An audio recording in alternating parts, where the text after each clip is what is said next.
Master minds commerce చదవాలనుకునే 10th inter విద్యార్థుల తొలి ఎంపిక. ఏదైనా వేరే ఏ రిలేషన్ అయినా ఓకే, కానీ అమ్మ నాన్న భార్య భర్త పిల్లలు వచ్చాము వెళ్ళిపోయాము అన్నది యాక్సెప్ట్ చేయగలగాలి. ఎందుకని ఈనాటి సమాజంలో మనం ఓ పని చేద్దాం తల్లి, సినిమాను ఉదాహరణగా మాట్లాడుకుందాం. 1960 వరకు ఈ సినిమాలు ఎలా ఉండేవి? ఉమ్మడి కుటుంబం, తోడికోడళ్ళు, అన్నదమ్ముల అనుబంధం, లేదా అన్నదమ్ముల సవాల్ అన్నా కూడా చివరిలో కలిసిపోవడం. కృష్ణ రజనీకాంత్లో చెబుతూ ఒక టీం లాగా చూపించేవాళ్ళు. ఇంటర్వెల్కి గొడవలు అయ్యేవి, మధ్యలో గొడవ వచ్చేది, మళ్ళీ చివరిలో గోడ తీసేసేవారు. పెద్ద ఆయన సోఫా వేసుకుని కూర్చుంటే వాళ్ళ పెంపుడు కుక్క కూడా వచ్చి నిలుచునేది. కమేడియన్ వాళ్ళు జంటలు, అందరూ జంటలు జంటలు, పెళ్లి శుభం అని చెప్పేవారు. ఎవరితోటైనా మనం అనుకున్నప్పుడు సామాజిక శాస్త్రం 2 వృత్తాలు చూపిస్తుంది. ఈనాడు నాడు అన్నట్లుగా ఒక బిందువు, ఆ బిందువు ఇలా వృత్తాకారం తిరుగుతూ తిరుగుతూ, పాతకాలపు సినిమాలలో ఫ్లాష్ బ్యాక్ అనగానే వలయాలు తిరిగేవే, అలా రీళ్లు తిరుగుతూ తిరుగుతూ ఉండేది ఆనాటి సంబంధాలు, మానవ సంబంధాలు. నేను, నా కుటుంబం, అది మళ్ళీ లింక్ మా ఊరు, అది మళ్ళీ లింక్ మా రాష్ట్రం, మా దేశం, ప్రపంచం, భూగోళం, ఇలా విస్తృతంగా ఇంటర్లింక్డ్. అది నాడు. 1980 కాలానికి ఈ సినిమాలు ఏమైపోయాయి? హీరో ఓరియంటెడ్గా వచ్చాయి. ఆ పేర్లన్నీ కూడా ఏమంటారు, దొంగల పేర్లు, మరి ఇంకేదో అలాంటి పేర్లు 80sలో వచ్చాయి. ఎందులో 90. అలాగే ఆ తర్వాతి కాలానికి కుటుంబం, నేను, నాకు నచ్చిన అమ్మాయి, అంతే. మరో చరిత్రతో ప్రపంచం మరో టర్న్ తీసుకుంది. బాలచంద్ర గారు కొత్త ప్రపంచం చూపించేశారు. 2000 తర్వాత ఈ ప్రపంచం ఏమో, ఏ సంబంధాలు ఏమిటో, 2, 3. తెలుగు బోధించే నేను ద్వంద్వ సమాసం చెప్పడానికి 2 ఉదాహరణలు చెప్తానమ్మాయి. మొగుడు పెళ్ళాలు అంటే ఒక మొగుడు, ఓ పెళ్ళాం, ఓ భార్య, ఇద్దరికి సమాన ప్రతిపత్తి కాబట్టి అది ద్వంద్వ సమాసం. ఈ 2025 ఈ కాలానికి మొగుడు పెళ్ళాలు అని దురర్థం వచ్చేసింది సీరియళ్ల కారణంగా. దాంతో ఆ ఆడవాళ్ళు కూడా విప్లవం కాబట్టి, స్త్రీవాదం కాబట్టి వాళ్ళు ఏం చేశారు, భార్య భర్తలు అనడం మొదలెట్టారు. దాని అర్థం ఏమిటి? ఓ భార్య, ఓ భర్త, ద్వంద్వ సమాసం. కానీ ఈ వికృతమైన టీవీ సీరియళ్ల కారణంగా మొగుడు పెళ్ళాలు ఎంత దురర్థంగా వచ్చేసిందో, భార్య భర్తలు కూడా అంతే దురర్థంగా మారిపోయింది. కాల వైపరీత్యం అనే మనం అలాంటి కథలనే చూస్తున్నాం. చూస్తున్నారు కాబట్టి తీస్తున్నామని వాళ్ళు అంటారు, తీశారు కాబట్టి చూస్తున్నాం. తగ్ లైఫ్ చూడట్లేదా, అన్నీ చూస్తున్నాం అని మనం అంటాం. కాబట్టి ఇది ఎలాంటిది అంటే, టీ తాగించడం ఫ్రీగా అలవాటు చేసిన ఇంగ్లీషు వాడు ఆ తర్వాత ఖరీదు చేసి తాగండి అనడం మొదలెట్టాడు. ఇప్పుడు మనకి తిన్నాక టీ కావాలి, లేవగానే టీ కావాలి. ఎన్నిసార్లు టీ ఉంటే అంత మంచిది, అంత అనారోగ్యం తెచ్చుకుంటాం. బాగా ఆరోగ్యంగా ఉన్న వ్యక్తి అనారోగ్యం పాలి ఆసుపత్రిలో ఉంటే చూడ్డానికి వెళ్ళే మీ బోటి అమ్మాయి బంధువులు పళ్ళు తీసుకెళ్ళి వాడికి ఇస్తారు. బయటకు వచ్చాక మళ్ళీ వీళ్ళు పిజ్జా బర్గర్లు తింటారు. కొద్ది రోజులు అయ్యాక ఈ పిజ్జా బర్గర్లు లోపల మేసిన కారణంగా ఇతడు మళ్ళీ ఆసుపత్రి పాలవుతే, అంతవరకు ఆసుపత్రిలో ఉండి ఆరోగ్యం బాగు చేసుకున్న వ్యక్తి బయటికి వచ్చి ఇతడికి పళ్ళు తెచ్చిచ్చి మళ్ళీ వెళ్ళి మళ్ళీ పిజ్జాలు బర్గర్లు నైవేద్యంగా స్వీకరిస్తాడు. ఇది కారణం. ఇందువల్ల ఆ ఇంటర్లింక్డ్ వృత్తం, మానవ సంబంధం చెదిరిపోయి ఈనాడు బిందువు నేనే, నా చుట్టూ ఒక సర్కిల్, సంబంధం లేదు. విడివిడిగా విడివిడిగా ఏ సర్కిల్ ఆ సర్కిల్, ఇంటర్లింక్ అనేది పోయింది. ఎలా అయిపోయింది అంటే, ఎవరి పాస్వర్డ్ వారిదే, ఎవరి సెల్ ఫోన్ వారిదే. ఒక అల్మారాకి 2 తలుపులుంటే 2 తాళం చేతులు, ఎవరి షెల్ఫ్ వారిదే. ఒక సెల్ ఫోన్ మార్చుకుంటే, మేము ఇతను పెళ్లి చేసుకుంటాం నాన్న అని ఆ అమ్మాయి చెప్తే ఆ తండ్రి ఒప్పుకున్నాడు. కానీ మీరు సెల్ ఫోన్ మార్చుకుని మరుసటి రోజు రండి అంటే సాయంత్రానికల్లా ఈ పెళ్లి మేము చేసుకోలేము నాన్న అన్నారు వాళ్ళిద్దరు. లవ్ టుడే అనేది మనం చూస్తూ ఉంటాం. ఈనాడు ఇలాంటి సినిమాలు వస్తున్నాయి, ఇలాంటి కథలు వస్తున్నాయి, సమాజంలో అలాంటి పరిస్థితులు ఉన్నాయి. ఆనాడు ఉండే మానవ సంబంధాలు సమష్టి సంబంధాలు. అమ్మ, నాన్న, అక్కయ్య, అన్నయ్య, తమ్ముడు, 12వ వాడిని నేను. ఎంత పెద్ద కుటుంబం అయి ఉండాలి. మరి చిన్నమ్మ, చిన్నాన్న, పెద్దమ్మ, పెదనాన్న, మామయ్య, అత్తయ్య, పెద్ద బెటాలియన్ లాగా ఉండేది. ఇప్పుడు మైక్రో ఫ్యామిలీ. ఇది సమస్య. అడ్జస్ట్మెంట్ కి తావులేదు కదా గురుగారు ఈ రోజుల్లో అంత ఈజీ. ఎందుకని? ఆలస్యం వివాహాలు కారణం. ఎలా ఎఫెక్ట్ అవుతుంది అంటారు గురుగారు?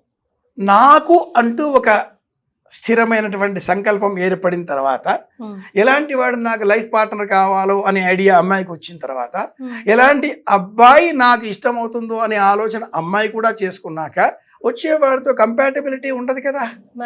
ఆనాటి కాలంలో జ్యోతిషంతో కూడుకున్న కంపాటబిలిటీ చార్ట్ చెప్పేవాళ్ళు. రాశికూటాలు, నాడి, లగ్నం, నక్షత్రం, హోరా ఇవన్నీ ఉండేవి. కుండలి ఇవన్నీ చూసేవాళ్ళు. ఈనాటి కాలంలో ఇవి కాకుండా టెక్కుల విద్యలు వచ్చినందువల్ల బీటెక్, ఎంటెక్ అనే టెక్కుల విద్యలు, టెక్కు అంటే ఇంకో అర్థం కూడా ఉంది. ఈ టెక్కుల విద్యలు రావడంతో 54, 52, 58, 56, 78 kg అబ్బాయి, 76 kg అమ్మాయి. అంటే వెయిట్లతో, టెక్కులతో, హైట్లతో, కలర్లతో ఫోటో అప్లోడ్ చేసి 10,000 మంది లైక్ చేశారు కదా, నేను పెళ్లి చేసుకుంటాను. 100 మంది కూడా లైక్ చేయలేదా, కట్, మరో సంబంధం. అలాంటి ఒకనాటి కాలంలో నేను చేసుకోబోయే అమ్మాయి ఎలా ఉండాలి అని నిర్ణయించాలి అంటే, ప్రసగుమంతా ధియస అనస్య సక్షని వరేభిర్ వరాగం అభిషుప్రసీదత. ధి అంటే బుద్ధి. నాకు పనిచేయదు బుద్ధి అమ్మాయి అందాన్ని చూస్తే, కాబట్టి నాన్నగారండి మీరు వెళ్ళిరండి అని చెప్పేటటువంటి వారు. శివధనుస్సు ఎక్కువ పెడితే అమ్మాయిని ఇస్తారు అని రాముడికి తెలియదు, రామాయణంలో చెప్పలే. ఆయన వీరుడు కాబట్టి ఎక్కుపెట్టపోయాడు. అది ఎక్కుపెట్టగానే విరిగిపోయింది. విరగగానే ఆ జనకుడు వచ్చాడు, ఇలాంటి వీరుడికి నా కూతుర్ని ఇస్తాను అని చెప్పి నేను ఎప్పుడో వాగ్దానం చేసి ఉన్నాను, మీరు వచ్చే ప్రయత్నం చేశారు, మా అమ్మాయి మీ అబ్బాయి, ఇక మీ అమ్మాయికి ఇచ్చేస్తున్నాం అనగానే, ఈ సంగతి ముందుగా మాకు చెప్పలేదుగా, ఇది అన్యాయం. మా నాన్నగారు చెప్పండి. కాబట్టి రాముడు మనకి నేటికి కూడా దేవుడు. అది ఆనాటి సంస్కృతి. ఈనాడు నా ఇష్టం అంటే తల్లిదండ్రులే పెళ్లి చేస్తారా చూస్తారా అని అడిగాడు అనే కాలం వచ్చేసిందిగా. నా ఇష్టం. ఈవి లూకాస్ అనే వ్యక్తి ఇంగ్లీష్ గురుగారు తప్పెవరిదే చెప్పండి, ఇక్కడ చెప్పబోతున్నాను. ఇప్పుడు ఈ సమాధానంతో చెప్తాను. ఈవి లూకాస్ అనే ఒక ఇంగ్లీష్ పోయిట్ ది వీక్ అనే ఒక పోయిటరీ రాశాడు. అలాగే ఒక షేక్స్పియర్ కవిత్వంలో కూడా మనం చూస్తాం ఇలాంటి కాన్సెప్టే వస్తుంది. ఐ నో అనేది ఒక కాన్సెప్ట్. పిల్లగాడు లేదా అమ్మాయి ఎదిగే సమయంలో teachers pet is that you అనేది ఒక సంస్కృతి. అది 5th క్లాస్లో 7th క్లాస్లో వచ్చేది. అలాగే వాడికి అసలు పెంచడమే మనం ఈటింగ్ షుగర్ నో పప్ప అనే అబద్ధాలతో నేర్పిస్తున్నాం. నోట్లో చుక్కర వేసుకుంటాడు వాడు, నవ్వేస్తాడు, మనం చప్పట్లు కొడతాం. అంటే అబద్ధపు జీవితంతో ఆరంభం చేసాం వాడి చదువు. వాడు ఎదిగాక teacher's pet, my teacher knows అంటాడు ఒక ఫ్లవర్ తీసుకెళ్ళి. అప్పుడే సమాజానికి వాడు ఫ్లవర్ పెట్టడం మొదలెట్టాడు. టీచర్కి ఫ్లవర్ ఇచ్చాడు, మై టీచర్ ఫ్యాసినేటెడ్. తర్వాత స్టేజ్లో my friends knows, my teacher knows, my friends 2 into 2 3. అదేంట్రా, మా టీచర్ ఇలాగే చెప్పింది. ఆ టీచర్ దగ్గరికి వెళ్ళి ఏం చెప్పావు తల్లి అంటే, మీరు 6 months ఫీజు కట్టలేదండి, కడితే 2 into 2 4 అవుతుంది, లేకపోతే 2 into 2 3 ఉంటుంది. ఇది ఈనాటి corporate schools culture. So my teacher nose నుంచి మై ఫ్రెండ్స్ నోస్. మా వాడు ఎంపీసీ తీసుకున్నాడు, వాడు అదేదో తొక్కలో కాలేజీలో చేరాడు, నేను అక్కడే. వాడికి తెలుసు నాన్న, మీకేం తెలుసు, outdated. So my teacher knows, my friends knows. ఇది 20 ఏళ్ళు వచ్చాక ఐ నో, నాకు తెలుసు. మీరు 1960 పాతకాలం, ధోతి కండువా, మీరంతా అవుట్డేటెడ్, మీరు అప్డేట్ కారు. కాబట్టి ఐ నో. లేటర్ స్టేజ్లో డౌట్ పడుతూ ఉంటాడు, ఏం చేద్దామా సలహా కోసం గుడికి వెళ్తాడు. గుళ్ళో విగ్రహం ఏం మాట్లాడదు కదా, ఏం చెప్పదు కదా, ఎవరికి కంప్లైంట్ చేయదు కదా, మళ్ళీ రిటర్న్స్ ఏం అడగదు కదా. కాబట్టి అక్కడికి వెళ్ళి తప్పు ఒప్పుకుంటాడు, చంపలేసుకుంటాడు, ఏదో పరిహారం కింద అందులో వేసేస్తాడు, ప్రసాదం తీసుకుంటాడు, స్వామి అంటాడు. 40s దాటిన తర్వాత my parents use to say all these things. Super గురుగారు. 60s వచ్చిన తర్వాత వాళ్ళు వెళ్ళిపోతారు. మరి I don't know, I missed. 80 years వచ్చాక గాడ్ నోస్. ఈ క్రమంలో teacher knows, friends know, I know, parents use to say all these things, I don't know, God knows. ఈ 6 స్టేజెస్ దాటిన తర్వాత 7th స్టేజ్ సైలెన్స్. సమాధానం ఇవ్వడు. మా పిల్లల పెళ్ళిని మేము చూస్తామా చేస్తామా అంటూ చాలామంది నన్ను అడుగుతూ ఉంటారు. అమ్మాయి గురుగారు ఒక జ్యోతిషం కూడా చెప్పేవాడిని కాబట్టి మరి వచ్చి అడుగుతూ ఉంటారు. జ్యోతిషం ప్రకారంగా 21 ఆగస్టు నుంచి 20th సెప్టెంబర్ ఈ మధ్యలో జన్మించిన వారిని లిండాస్ న్యూమరాలజీ ప్రకారంగా విర్గో అని జ్యోతిషం చెప్తుంది. కన్యా రాశి. తెలుగు ప్రకారంగా ఈ కన్యా రాశి సుమారుగా ప్రతిరోజు కూడా ఆ చంద్రుడి నక్షత్రాన్ని అనుసరించి నెలలో ఒక రోజు వస్తూ ఉంటుంది. అలాగే కన్యా లగ్నం రోజు వస్తూ ఉంటుంది ఏదో ఒక సమయంలో. ఈ కన్యా స్పిన్స్టర్, పెళ్లి కాని అమ్మాయి బొమ్మ చూపిస్తుంది మనకి జ్యోతిషంలో. మేషం నుంచి 6వది, శత్రుస్థానం 6వది. సామాన్యంగా హస్త నక్షత్రం ఇందులో ఉంటుంది. ఉత్తర 3 పాదాలు హస్త, చిత్త 2 పాదాలు, 9 పాదాలు కన్యా. వివాహం కాని అమ్మాయి బొమ్మ. సో సెప్టెంబర్లో, ఆగస్టు లాస్ట్ వీక్, సెప్టెంబర్ 1, 2, 3 వీక్స్లో పుట్టిన, కన్యా రాశి కన్యా లగ్నంలో పుట్టిన, శుక్రుడు కన్యా రాశిలో ఉన్న వీక్, అలాగే శుక్రుడు కుజుడితో కలిసి ఉన్న కుజ శుక్రుల కలయిక, ఈ అబ్బాయికి కానీ ఈ అమ్మాయికి కానీ వివాహ పరిస్థితి సరిగా ఉండదు. ఎక్స్ట్రా రిలేషన్సో, ప్రీ మ్యారిటల్ రిలేషన్సో, పోస్ట్ మ్యారిటల్ రిలేషన్సో, అసలు మ్యారేజ్ కాకపోవడమో, లేదా ఎందుకు ఆవులు కొనుక్కోవడం అనే ఆలోచనతో ఉండడమో, ప్రపంచమంతా ఈనాటి కాలంలో ఇలా ఎందుకుంది, వాళ్ళ జాతకాలు. ఒక్కోసారి మనం సభ్యత అసభ్యత అని కాకపోయినా వర్తమాన కాల పరిస్థితులు చూసి అయ్యయ్యో అనుకోవాలి అంటే ఓహో ఇదే కారణం, కాబట్టి మౌనంగా ఉండాలి. పెళ్ళి చూస్తారా చేస్తారా అనే ప్రశ్న ఆ తల్లిదండ్రులు వేయగానే నేను చూసే మొదటిది ఆ జాతక చక్రంలో కుజుడు ఎక్కడ ఉన్నాడు, శుక్రుడు ఎక్కడ ఉన్నాడు, లగ్నం ఏమిటి, రాశి ఏమిటి, గురువు ఎక్కడ ఉన్నాడో చెప్తే ఈ దోషాలు కూడా గురువు కొద్దిగా గొప్ప చెక్ చేస్తాడు. గురుబలం అని చెప్తూ ఉంటారు. అందుకని ఆస్ట్రాలజికల్గా జ్యోతిషపరంగా కొంత మనం ఇలా ఆ కుండలు చూచి మనం ఎస్టిమేట్ వేసుకోవచ్చు. ఇంకోటి కూడా ఉందమ్మాయి, గురుగారు జ్యోతిషం సిద్ధాంతము, సంహిత, హోర, ప్రశ్న, శకునము అనే 5 విభాగాల శాస్త్రం. పుట్టుమచ్చలు, హస్తరేఖలు, ముఖ మండలంలో ఉండే వివిధ భాగాలు, జుత్తు, మాట్లాడే విధానం, షోల్డర్స్, ప్రతిదీ కూడా మీ వ్యక్తిత్వాన్ని మాకు తెలియజేస్తాయి. ఈ పెదవులకి పైన కింద పుట్టుమచ్చ ఉంటే వివాహపరమైన చిక్కుల్లో ఈ అమ్మాయి ఈ అబ్బాయి ఉంటారు.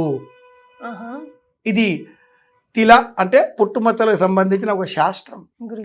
ఇవన్నీ ఏవోని మీరు పాతవి చెప్తూ ఉంటారు, ఎవరికి చూసి వచ్చారు ఇవాళ రేపట్లో అంటే అత్యాధునికంగా చెప్పేటటువంటి మనస్తత్వ శాస్త్రవేత్తలు, మన రాత చూసి చెప్పేటటువంటిది కూడా చూసి చెప్పేటటువంటి శాస్త్రవేత్తలు ఏదో రాశాం, అది చూశారు. దాంట్లో కూడా అక్షరాల మధ్య గ్యాప్ ఉంది, దగ్గరగా ఉన్నాయి, పైకి పోతున్నాయి లైన్లు, కింద పోతున్నాయి. గ్రాఫాలజీ అంటారు ఈ సైన్స్ ని, గ్రాఫాలజీ. హ్యూమన్ సైకాలజీ చెప్పేస్తుంది దాన్ని బట్టి. ఈ క్రమంలో కూడా మన పెళ్లి, మన వివరాలు ఎలా ఉండబోతున్నాయి మీ రాత చెబుతుంది, మీ సంతకం చెబుతుంది. సంతకం కింద 2 చుక్కలు పెట్టారా మీరు ఫ్యామిలీ మ్యాన్. సంతకం కింద గీత లేదు, ఒక మాటగా టిప్ అడిగావు కాబట్టి దానికి సమాధానం ఇస్తాను. సంతకం కింద గీత లేదు, స్వేచ్ఛ. సంతకం కింద చుక్కలు పెట్టడం లేదు, చెప్పలేని డౌటే. ఇన్ని విషయాలు మీ సంతకం మీ రాత చెబుతాయి. ఇది గ్రాఫాలజీ. ఇది సైన్స్ ఒప్పుకుంటుందిగా. సైన్స్ మీరు ఇది ఒప్పుకున్నప్పుడు జ్యోతిషాన్ని కూడా మీరు ఒప్పుకోవాల్సిందే. మనం ఉన్నది వదలొద్దు. అలాగే కొత్త ఏదైనా వచ్చినప్పుడు తెలుసుకునే ప్రయత్నం చెయ్యాలి. అప్డేట్ కాకపోతే అవుట్డేట్ అయిపోతాం. ఈ మాటలో అర్థం ఏమిటి అంటే వాడే సెల్ ఫోన్ కూడా ప్రతిరోజు కొత్త కొత్త యాప్స్ వస్తూ ఉంటాయి. Update version is available, otherwise apps may not support చెప్తూ ఉంటుంది మనకి. అప్డేట్ కండి, అప్డేట్ కాకండి, అదర్వైజ్ మీ సిస్టమ్ పనిచేయదు. అలాంటప్పుడు అప్డేట్ దేనికి అవుతున్నాం? ఉన్న సిస్టమ్, ఉన్నది జ్యోతిషం, ఉన్నది వేదం, ఉన్నది భారతీయత, ఉన్నది సంప్రదాయం, ఉన్నది సనాతన ధర్మం, అది తెలుసుకొని అక్కడి నుంచి మన ప్రయాణం ఉంటే ప్రపంచానికి ఆదర్శవంతంగా ఉంటాం కదా. ఎగ్జాక్ట్లీ. పెళ్లి చేస్తారా చూస్తారా అన్నప్పుడు ఆలస్య వివాహాలు కుటుంబాలకు నష్టం కలిగిస్తున్నాయి. సీతారాముల పెళ్లి కాలంలో రామచంద్రమూర్తి వయసు 13, సీత వయసు 7 ఏళ్ళు. మరి అంత కూడా వద్దులేండి. చెబుతా వినమ్మాయి, వాళ్ళు సంతానం కనలేదే, అలా ఉన్నారు. 12 ఏళ్ల పాటు వాళ్ళు అయోధ్యలోనే ఉన్నారు. ఎప్పుడైతే సీతకి 20 ఏళ్ళు వచ్చాయో, ఎప్పుడైతే రాముడికి 25 ఏళ్ళు వచ్చాయో, 7 ఏళ్ల వారడి, అప్పుడు వాళ్ళకి ఈ పట్టాభిషేకము లేదా వనవాసము 43, 47 ఏళ్ల వయసు ప్రాంతంలో వాళ్ళ జీవితం అయిపోయింది. 7 ఏళ్ల వారది. ఈ రోజుల్లో సంవత్సరం గ్యాప్ మాత్రమే ఉండాలి. 6 నెలలు, 1 రోజు, 6 నెలలు అబ్బాయి పెద్దవాడైనా పర్లేదు. ఇలాంటి నియమాలతో చూస్తూ ఒక ఇష్టం ఏర్పడిన తర్వాత ఆ ఇష్టానికి తగినట్లుగా ఎదుటి వ్యక్తులు ప్రవర్తించనప్పుడు మనలో కోపాలు వచ్చేస్తాయి. అవును, వాళ్ళు ఇష్టపడ్డారు. ఓ సినిమా అమ్మాయి, గురుగారు, ఎర్ర ప్యాంటు పచ్చ చొక్కాతో అబ్బాయి కనిపిస్తే ఏ అమ్మాయి చేసుకోదు. అలాగే బ్లాక్ అండ్ వైట్లో అమ్మాయి ఉంటే ఏదో అవుట్డేటెడ్ అనుకుంటారు ఈ రోజుల్లో. బట్ వాళ్ళిద్దరికీ వంశీ కలిపాడుగా.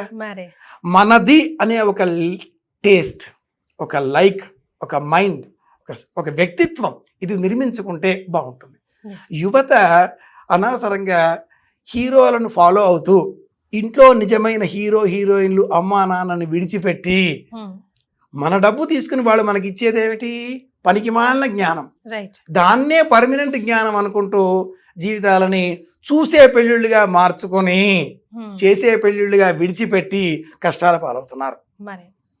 పెళ్లి చేసే కాలం 18 ఏళ్ళు, 22 ఏళ్ళు.